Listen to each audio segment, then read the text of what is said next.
Hello, my name is Jenna Ortega, and I'm on the set of Who What Wears October cover.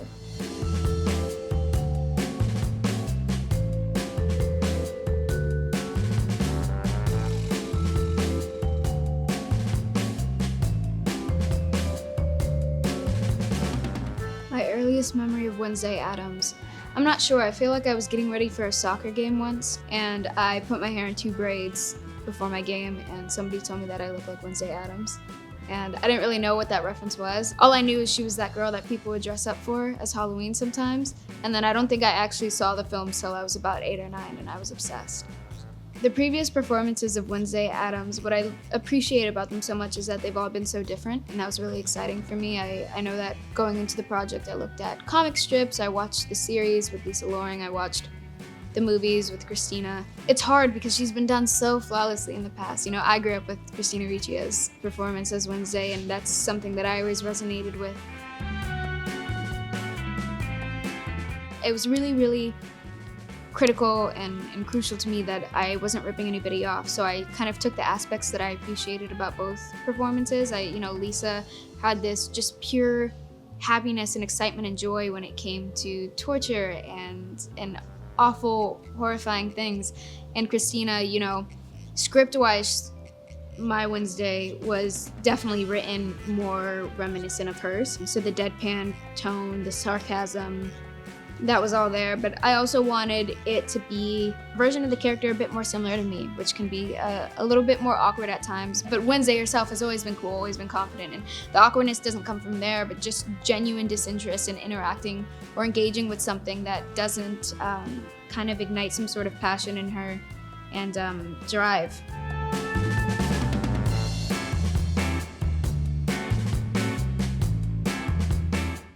I think something that might be surprising about this series to the audience or anybody who's familiar with the Addams family is, I guess, the wide range of outcasts that come into play because, the Addams family, they've always been outcasts. And Wednesday, the whole storyline or plot of the show is she gets sent to this boarding school after being expelled from her 8th school in 5 years to this school filled with outcasts, people who don't belong, people who are not normies. And I think it's a really, really funny dynamic to see Wednesday still remain an outcast in a sea of outcasts.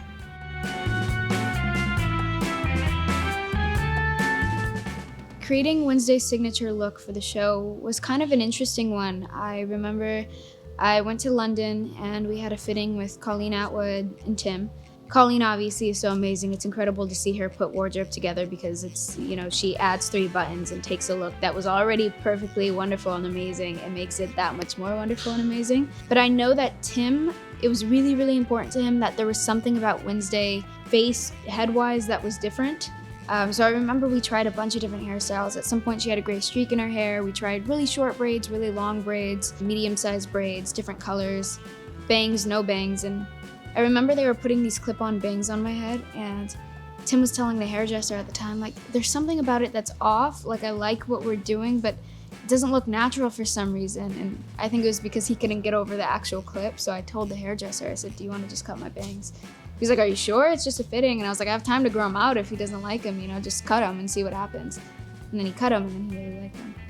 And then we decided that was kind of going to be the differentiating factor between my Wednesday's braids, hairs, whatever, to previous adaptations and iterations.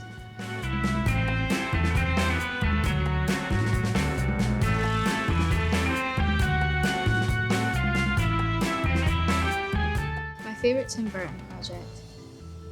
I think Beetlejuice was the first Tim Burton I had ever seen, so I feel like that holds a special place in my heart, and then also to play a character like Beetlejuice would be insane.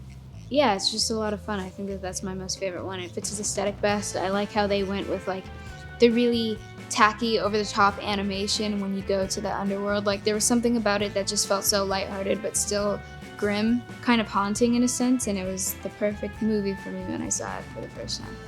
I would love to be an alien from Tim Burton's Mars Attacks, just because I love the way that they look. If my brain was out like that, my eyeballs, that would be so much fun. That's like a dream role.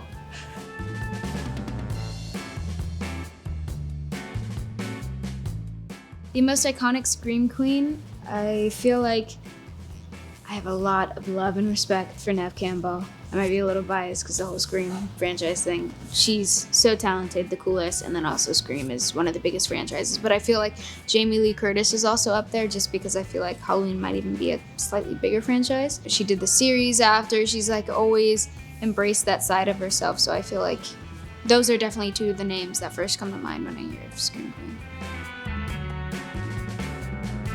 When it comes to perfecting a horror scream, I wouldn't say that I've perfected it, but I like to just wing it.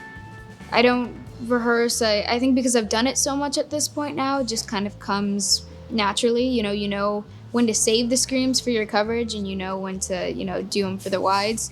There's like the safe scream that doesn't hurt your voice, and you can do, and it still sounds kind of gnarly and gross. And then there's the scream that, all right, you have to prepare yourself. Okay, only do it 2-3 times because you still got to film tomorrow. I think that's what I appreciate about horror is you just kind of fully release everything. It's like therapy.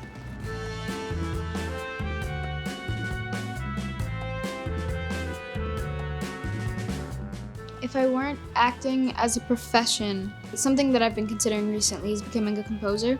So I'd love to go to school and study musical composition. I've always had a deep love for music and a deep love for film scores, and I know that as a lot of my peers and I are getting older, we want to direct and write and whatever, and I would love to be able to, if I ever directed something, do a score, or if my friend was making an indie film or a short film and kind of help them out with that sort of thing, I think it would be really fun for me. Yeah, I would never see myself releasing music or becoming a musician in that sense, but if I could just make sounds that I enjoy in the comfort of my own home, that would be really, really wonderful.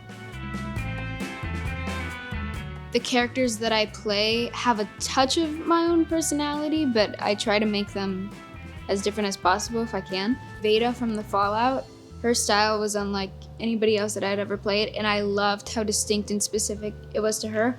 Also, it was so comfortable. Having to put my own clothes on at the end of the day was the worst part of every day.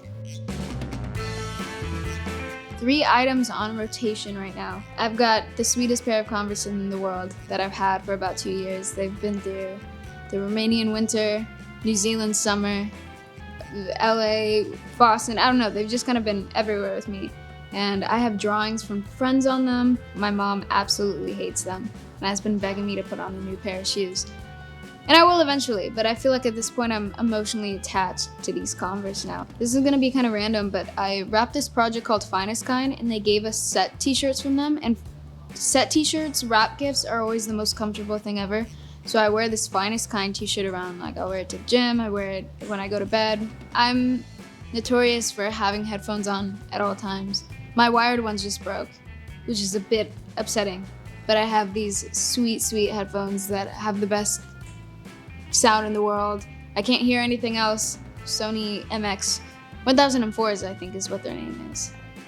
But I call them my child.